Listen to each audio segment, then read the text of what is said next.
So this series has been impactful in a lot of people's lives. I know it even helps, here, I tell you, we're not perfect. I'm not perfect at all. Me and my wife struggle all the time. And as we lead, it's not somebody that's figured out marriage, because if you say you figured out marriage, you're a liar. You know what I'm saying? Like, you're surviving, you're getting through it, and it's great. But to figure it out and wave a magic wand, it's crazy. But here's what I will tell you.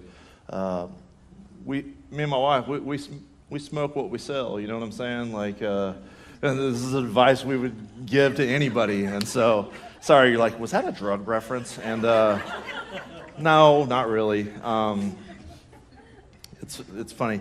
And listen, I do want to say that today's experience is going to be extremely different, just because I wanted to get a pulse of what was going on in your guys' lives and in your marriage. And if you were struggling, a few weeks ago I asked, if you have a question and you're struggling in your marriage, I asked that you'd write it down. I figured I'd get a couple, I wasn't expecting a stack. Seriously. And probably 30 or 40, And then I got to thinking, man, if that many people filled out problems, and listen, they're not insignificant things. These are significant things going on in y'all's lives. And I thought, if that many people filled it out, how many more didn't? And some of the stuff is going to break your heart. The first experience. So what I've done, I've taken 15, 16, 17 questions, something like that, and I broke them up. First experience, second experience. And so if you missed the first one, you can go online later this week. This is why it's important if you don't follow us on social media. I don't know what all avenues those are, Facebook, Instagram, Twitter, whatever there is out there. Follow, and the tech team will update you later this week whenever it's available online. First experience kind of went, it took some twists and turns, it just did. And the questions are, some of them are easier to answer, some of them are tricky, just like marriages. Sometimes you got easy seasons, and sometimes you got rough seasons. Happily ever after, question mark, exclamation point. We'd all like the exclamation point, but sometimes we got to get through the question mark. And wonder, hey, am I ever going to be happy again? And so, listen, as I go through these today, I'm probably going to say things that, I don't know, there's a high probability that I can say something that will offend you. And, but that literally happens every week. And so this is just rough, because marriage, I just don't, for too long do we need to act like everything's perfect and we have it all together. And, I think we live in such a fake world right now, celebrity-driven world, fake, plastic, everything. We don't need our churches pretending like everything's perfect anymore, We need something real. The world's attracted to real right now. And that's why I'm just going to talk to you on a real level as adults.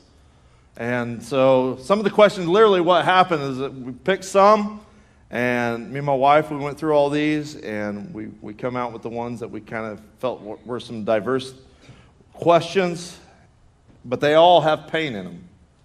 And so literally what I've done is typed out these questions word for word, just how I received them. So that's how I'll read them to you. This first question says, how can you help your spouse through an addiction in more ways than just prayer? I think it's a great question. So obviously somebody married, your spouse is addicted to something. I don't know what that addiction is. I don't know if they're addicted to porn. I don't know if they're addicted to alcohol. I don't know if they're addicted to heroin. I don't know what the addiction is, but the addictions will fall in one category. It's a sickness, okay? And you sound like a loving spouse, whether you're a man or a woman. I'm not sure who this is, but never stop praying, but you're wanting to know, how can I help them more? My suggestion is find the resources for them. And don't understand that when people are going through an addiction, they are in the throes of it. And I know when people are battling addictions, sometimes their most common response, a lot of times, is to turn ugly and cruel and horrific towards the ones that they love the most whenever we're trying to offer help. here's what you need to let them know. I would say, how do you help them? Let them know they're not alone, that your love, when you took the vow, you said for better or for worse. This is for worse right now. Let them know that they're not going to be alone through this, that you're going to walk with them through this, that you're not mad at them for being where they're at, but there's absolutely no excuse to stay that way. And find help. Just let them know that I would show them the plea of your heart as a spouse, that you're deeply concerned for them, and let them know. Show it through love and compassion. And all too often, listen guys, all too often, a lot of people, whenever your spouse struggles with something, we want to pull this holier than thou crap on them and like, you're better than them. No, this is not a time for anything. If your spouse is struggling with an addiction, in first experience I talked about depression, let them know they're not alone and that you are their partner. You're not the one that is going to fix this, but professionals out there, there's help. There's help in all of these areas. And so we live in the day of information. Google something. Figure something out. I would start taking next steps, but it needs to start with a conversation. Let them know, hey, honey, I love you, and I want a big future with you. And this is choking the life out of our future. And it's choking the life out of you, and I want to help. I would just approach it that way. That's my advice. The next question is, this is an interesting one. It says, I am struggling to let my husband lead and to submit to him. I know I'm supposed to, and I want to, but I struggle. Maybe it's because he doesn't take initiative, and I always do.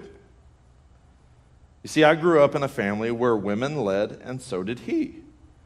But my desire is for him to lead and for me to respect him.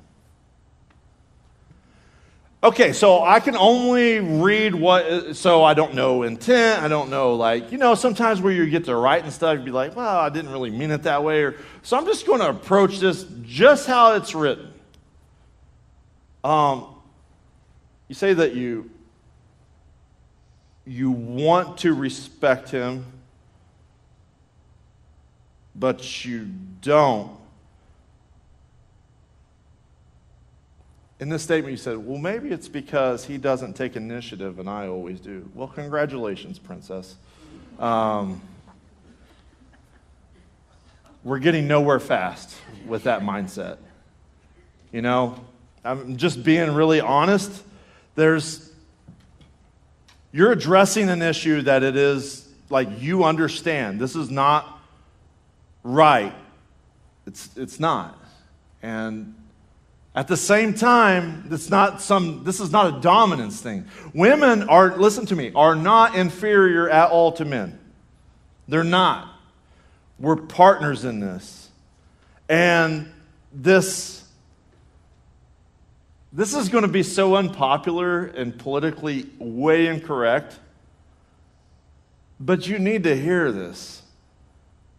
This is a lot of what's wrong with the world. Feminism, that crap is killing the world. It really is. You get mad, I understand, but just because you're mad, you're still wrong. Listen, this is the issue. Like, I understand, boys are being raised not to be men anymore. Like, fatherless generation is what we have on our hands. But this is just as it was learned one way, it can be learned the other way too. And so, I have no problem with, this is going to be such a weird transition, but it has to have a very open and candid conversation. If you know the way that you're living is not God-honoring, then you've got to sit down. It sounds like you and your husband both know that this is an issue and it needs addressed, so sit down and discuss. Here's the ways that we can do this. And listen, if your husband's like, well, passive and stuff, Don't be mean, but tell them, here's exactly what I need. I think in situations like this, too often is we have unmet expectations. It's because we haven't expressed our expectations a lot of times. And if something needs to change, this is a conversation that needs to happen like yesterday, and a plan set in place. It's like, how in the world do you build a house out of an open field? Well, you better get some plans and some tools in place and work the plan. And it's going to take a while, and it's not going to happen overnight, but it can happen. And if he's just if he's literally like a sissy, is that right? I don't even say that, sissy. Listen, at the beginning of 2017, we do a thing around here. I didn't do it last year, but it's back. Like, we're going to do Fight Club. And listen, it gets raw, because I just believe men should just act like men.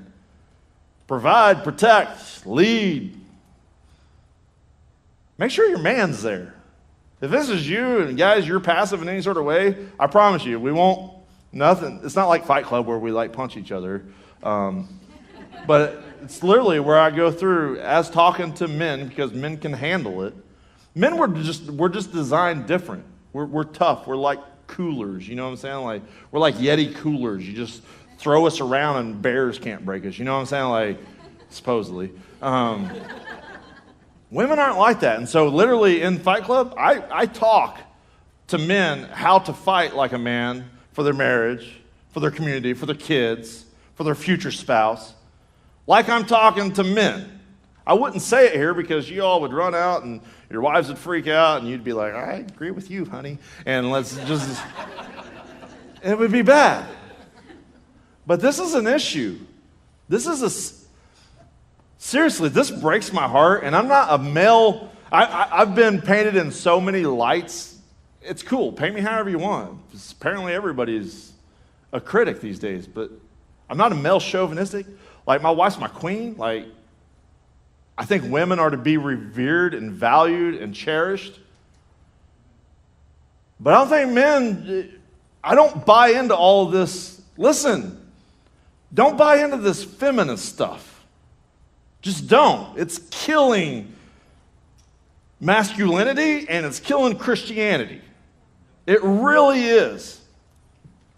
Run and tweet that. But your desire is for him to lead, and the last thing you said, your desire is for you to respect him. Well, respect him then. Respect him by having the conversation and saying, look, not every guy, just because they turn 18 and can grow facial hair, is a man. The problem is we have a lot of little boys out there right now, and y'all are shaving, and you're able to we're letting you vote on things, and seriously, and it's messed up because you're not a man yet, but that can be taught. Surround yourself by godly men, strong, godly men, and over time, it's not going to be an overnight fix. Ooh, I had another chest hair pop out somewhere. It's not like that. Over time, you can get that back, because your wife, if you're this guy and you're listening online, your wife, this is what she wants. And this, as the man, as that man of the home, this is your God-given design, and this is what you need to become rapidly. And figure it out. And ma'am, I'd say if this is your husband, give some grace. He's going to screw a lot of things up. It's like handing, a lot of these guys, seriously, I know guys that you're grown and you don't know how to change your own oil on the car, and it's pathetic. It's sad. But you sure know your way around Call of Duty. Don't stop. Turn off your TV, get some grease on you, get some dirt on you, build something, tear something up. Save a puppy, do something. All right? Your wife, it'll turn her on. Why wouldn't you do it? Anyways, sorry. Okay, the next one. How can I, this is I've got two questions here that I kind of felt are connected. I'll show you why. How can I work on the intimacy in my marriage? I'm not going to give any advice for this, if that was all the question was. But then it goes on to say, kids, work, home, with ellipses, like yada, yada, and so on and so on. And a husband who isn't romantic. I am struggling to feel desired and wanted. So I'm just going to go ahead and approach that one without mentioning the other one yet. I think it's funny how, we really want to work on the intimacy in the marriage, and then you list, the kids, work, home, like these are your reasons, but then the very next statement, and a husband who isn't romantic. Well, it sounds like you're such a charmer, you know?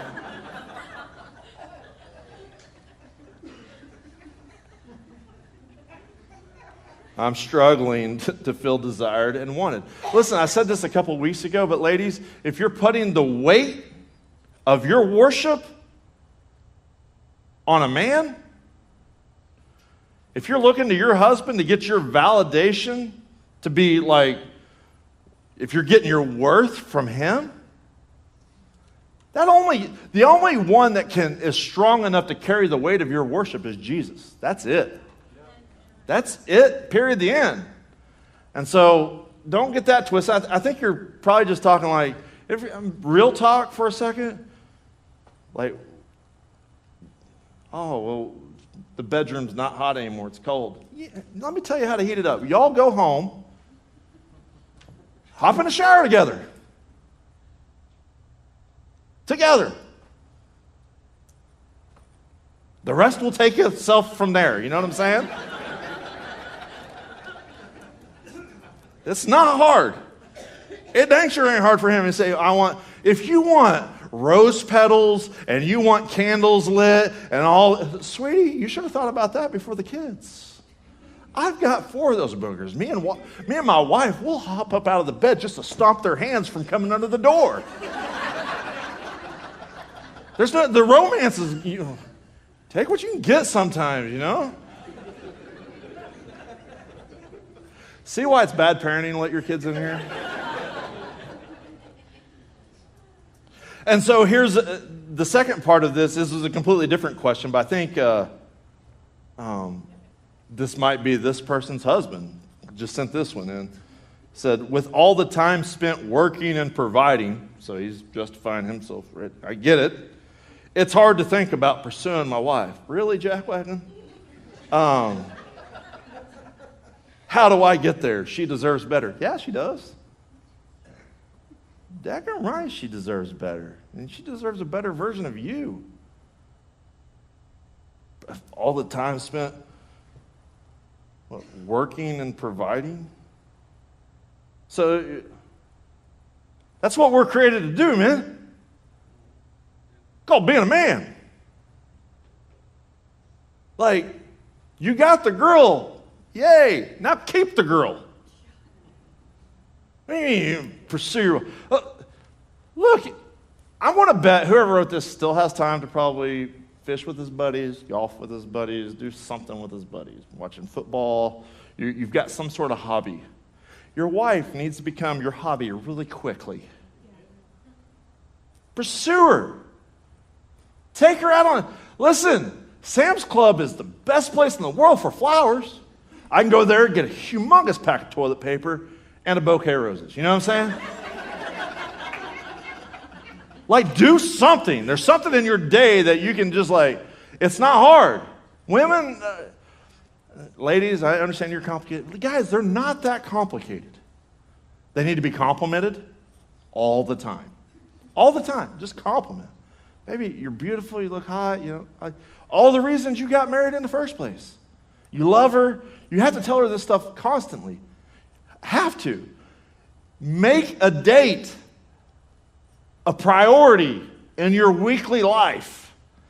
And I understand if you have to work up to that. Me and my wife used to have weekly date nights. It's almost a pipe dream now. Now we can we'll fit it in wherever we can fit it in, but it is a priority in our life. So what do I do? Don't take her to Chuck E. Cheese. Don't do anything you would do with the kids around. Nothing like that. Call up parents. Call some of your friends in the church. Ask them to take your kids for a night because you're taking her to the hotel. You know? Do something. A little steak. Eat a steak, grab a bottle of wine, go to the hotel. It'd be great.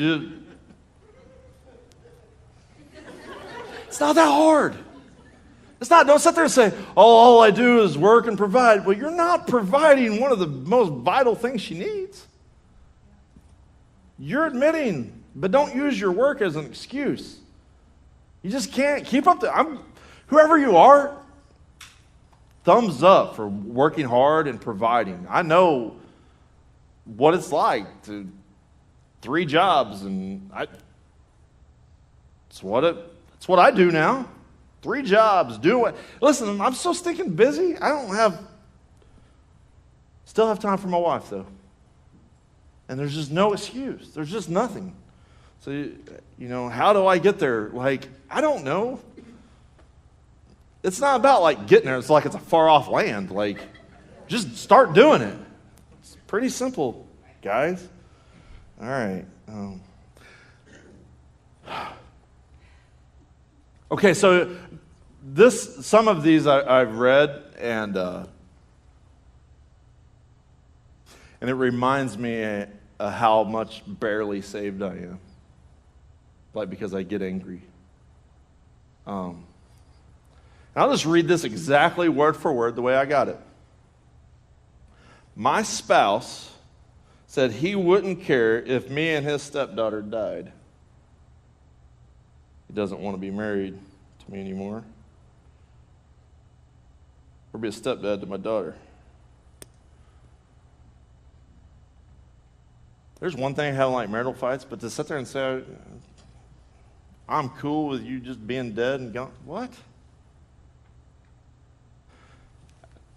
So I have a hard time wrapping my mind around that, but it goes further. But he agreed to stay with me if I pay all the bills. Oh, the best part's not even here. Next sentence. I can be content with that. But my daughter is only 4. So I feel bad for her that she has a stepdad that doesn't love her or want her in his life. What do I do?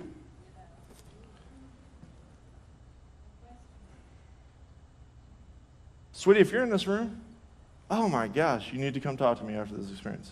Just I will meet you in the VIP room. And I want to give you a hug and let you know that you're worth it and that you're valuable and that you really need to smarten up. You need to wise up, sweetie. He says he doesn't care that you're dead, but he agreed to stay with you because you pay all the bills. What's he around? What? If you need just some validation in your life, some man going, hey, it's going to be okay. We'll help you. Your next step is to take all of his crap, throw it in the yard and set it on fire. And I know about 100 dudes in this room that will stand on your front porch and make sure that he doesn't raise one little octave with his voice. We will. That's what you've got to do. And then we will get you the help that you need to restore the marriage. But you do not, don't raise your daughter with this mindset that that's how a man should act. Don't. She's 4. You're paying the bills. He's out. He's out 15 minutes after church is over if you're here. We'll fix it. Promise. We'll get you all the help that you need. And then you know what we're going to do with him? I gave this offer to a guy in the first experience. I'm going to give him a free gym membership. Free of charge. Well, it's going to be right over here because, I love these guys. Thank God they're my brothers. But the Joplin Brotherhood, mixed martial arts, they hurt people for fun. And so I'm going to give your husband a free night of working out with these guys. After I go in and give the little huddle of crazy warriors, they're like PT, all kinds of stuff going on with him. I'm going to give them a little pep talk and say, here's who I got coming in. And I promise, sweetie, you won't have any more problems out of them. It's funny how fast a man can get fixed. It really is. Here's what I say. The problem with most men that act like this is they've never had the dog snot kicked out of them. I know we live in such a whatever world that it's, no, listen, you never, guys, I know that we're all equal and everybody should have a hogwash. There is a food chain to life. And if you're this, don't put yourself in the same category as me as a man. It won't turn out well.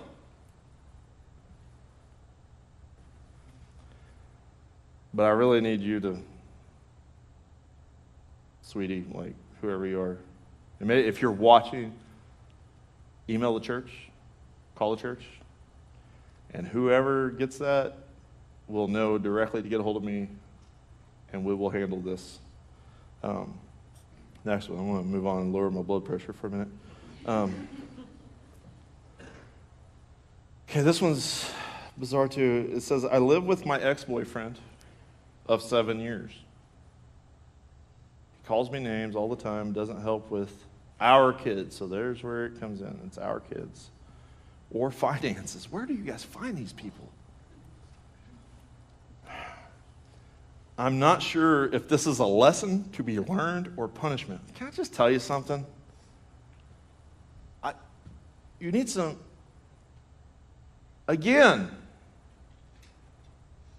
no, this is the boyfriend. You all hooked up, whatever, you have kids, but he's a loser, specifically. And sir, if you're in this room, you're a loser. Why? Just leave him. That's your boyfriend? You're still with him? What, in the hopes that the jackwagon will marry you? Are you crazy? Are you crazy?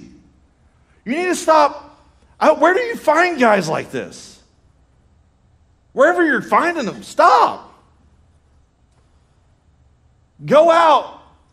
Girl, get your hair did. Put on a new outfit. Put on some pumps. Own it. Go out there and find you a guy worth having you. A man that loves Jesus and cherish you. This is insanity. There's no excuse. He didn't say there's any abuse. He's calling you names. I'd throw on the old song, sweetie, these boots are made for walking, and just head on out the door. You just stop. Crazy. Sorry. Is this a lesson? You said I'm not sure if it's a lesson to be learned or punishment. Both, I guess. I don't know. If you're that crazy to stay there, I don't know how else to say this, but that's what you get. Like there's no covenant there. He's a boyfriend, an ex-boyfriend. Whatever drugs you're on, stop. It's nuts. The last question, and I like this one. This is the $64,000 question. It simply says, how do I like my spouse again?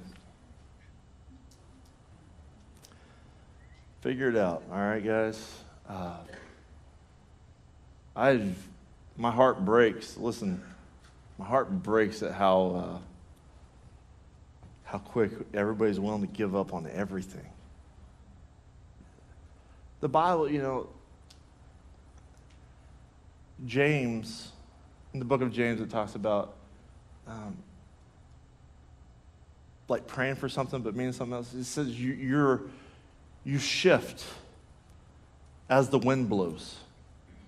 And you chase these feelings and emotions and, oh my gosh, the political season is nuts, right? Everybody, I love somebody, I hate somebody. What?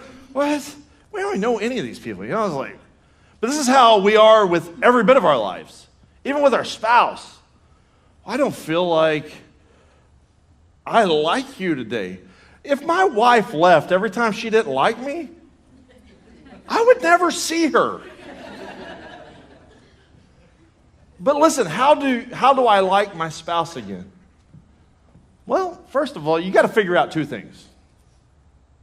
What happened to make you like them in the first place? And then what happened to make you not like them? If you can, as an intelligent human being, hopefully you are, if you can figure out the answer to those two questions, then you will have a framework for a solution.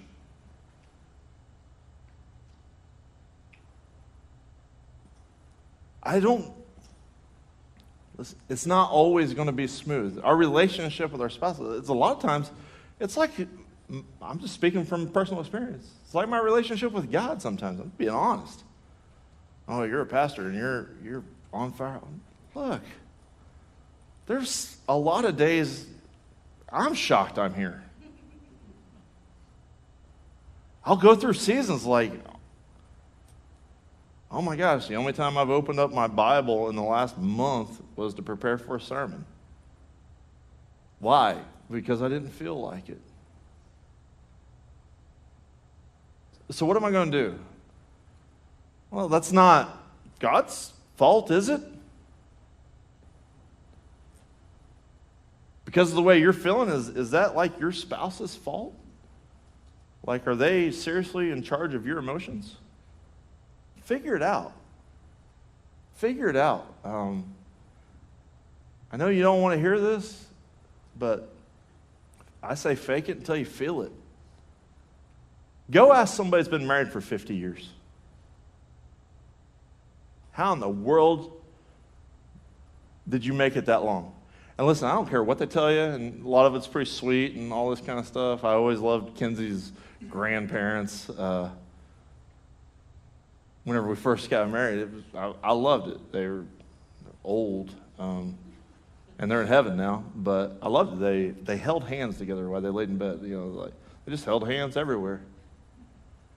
But let me tell you the secret to everybody else who's made it versus those who didn't. Toughness, forgiveness, grace, not being so full of your own self. Listen, it's a partnership. It's not 50-50, it's 100-100. Just give it. Because you know what? There's going to be times where my wife isn't at 100, but my 100 will carry her. And when I'm not at 100, her 100 will carry me. That's just the way it works. You think I'm on 100 all the time with God? That's my desire. Sometimes I don't feel like it. I can worship my way out of any type of emotion with God. I can. You worship your way out of it. If you're in a struggle with your relationship with your spouse, you can compliment your way out of it. You can date your way out of it. You can do anything. I give this example, the first experience. I think it's worth repeating to you guys. We've been through so many ups and downs, We've been married, it'll be 15 years, a couple months. We've got 4 kids. We've lost a kid. We've adopted a kid. We've went through the sting of betrayals, the heartache of loss, the rejection of religion, you name it, and we've been through our fair share of whatever. And so we've had different seasons to where we just, honestly, it was it's cold in the bed, you know what I'm saying, for a while. And you just go through that. But you don't give up. And one time I was being a real, I was being a butthole. And, but so was she. No, I'm just being honest, like we both were. And we just fought all the time. It was just crazy. We just fought all the stinking time. We were both just wore out. And I never forget. I woke up, I start waking up mad. You know you're in a bad spot with your spouse if you just wake up mad, you know? Like, I haven't even seen her yet, and I'm mad.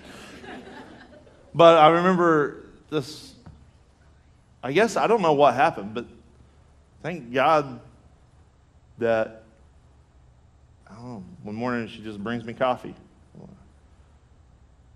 It's kind of hard, honestly, to beat me up, you know what I'm saying? Like, she started beating me up out of bed and made me coffee. I was like, oh, thanks.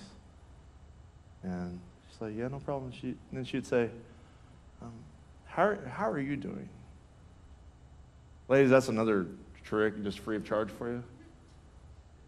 Never, if your man, he goes and works all day or whatever, he comes home, we're not conversationalists like you ladies. Never ask him, how was your day? Ask him, how is he doing? Ask about him. But anyway, she says, how are you doing? And I'm okay. I'm mad, right? You know, all right. Then she goes, is there anything I can be praying for you today about? And nope. I'm good. So I go to work, whatever, come home late, tired, wore out, go to bed, wake up next morning. Dang, she beat me up. Coffee. I'm on my way out the door. Hey, how are you doing? Anything you want to talk about? No. Well, there ain't nothing to talk about. Is there anything when I'm praying today, what can I be praying for about you that make? And she would say things, what can I do to make your life better today? How can I make your day better? I'm like, who is this? I'm like, we're mad at each other, right? And so, listen, I was like, I'm the pastor. I don't need you praying for anything. I was still a butthole. She'd stopped being a butthole. I was still one. But this went on for a few days. And you know what? After I don't even know, a few days, I'm just like, why was I ever mad at her? Why? How could I be mad at that? You can't be mad at that. You can't be. You can't be mad at love. You can be mad at all sorts of things, but you cannot be mad at love. So how do you fall in love with you start loving them. Serving them, being their partner. Help her. Help him, help her, help everybody. You know, it's not rocket science, but it's like the hardest thing ever to figure out. And it just is. And so I understand that y'all are struggling, and some of y'all are on the brink, but I'm here to tell you that God can do anything. He really can. I'm pretty sure, like if he can call fire down from heaven, split the Red Sea, save you from dying and going to hell, I'm pretty sure he can save your marriage. I'm pretty sure that's not even in his top 10 toughest tricks. You know? But it's going to take somebody that say, it takes two. Yeah, it does, but it takes at least one of you to humble yourself, get on your face before God, look in the mirror, realize, what do I have to own of this? And go after him again. Just go after him. Win them with love. You'd be shocked. Say, I'm not trying, it's not going to work. Okay, you're right, it won't work because you'll never try it. So, anyways, that's really kind of all I got. Could you bow your heads? Let me pray for you guys today.